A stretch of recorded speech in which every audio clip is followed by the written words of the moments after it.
Gjykata në Prishtinë ka lëshuar një tjetër urdhër arresti për Milan Radojčić, këtë herë në ndryshimin për pjesëmarrje në një krim të tmerrshëm, më shumë se një çerek shekulli më parë, kur rreth 100 civil shqiptar të Kosovës u vranë në Gjakov.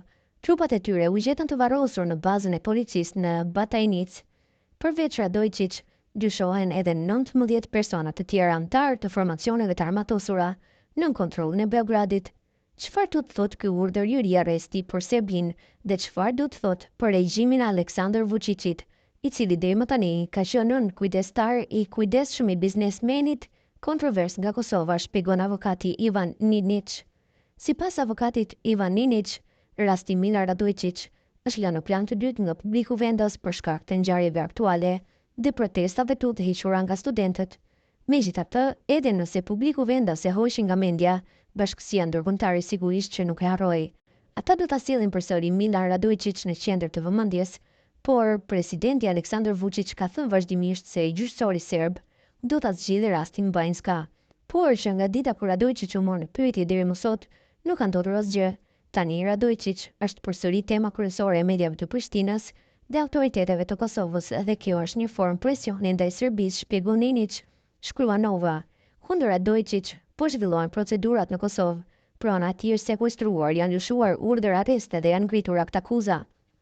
Në periudhën e ardhshme do të zbulojmë nëse qeveria po i duron presionet dhe kërkesat të caktuara nga fushitë e mëdha. Pasojat e Banjskës tashmë po ndihen kryesisht nga serbët në veri të Kosovës.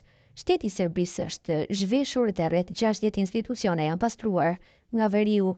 Popullsia është në një situatë shumë të vështirë se sa para ngjarjeve në Banjsk. Nëse Vučić mendonte se me Radojčić do të aktivizonte atë ngërkesë patriotike, se Radojčić do të ishte trampolinë e tij për pompimin dhe serbizimin, gabohej. Ai pagoi çmimin për këtë dhe do të paguajë akoma, por pasojat më të mëdha i mbajnë serbët vendas. Nga ana tjetër, Radojčić nuk i mungon asnjë fije floku nga koka.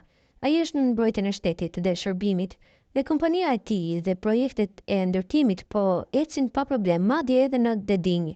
Ai mori një lloj pagese për ndërprirjen e kontratës së punës për projektin e Banjskës. Ai duket se ka statusin e një dëshmitari të mbrojtur i cili në një farë mënyre mban në dorë fatin politik të Vučićit, shpjegon avokati.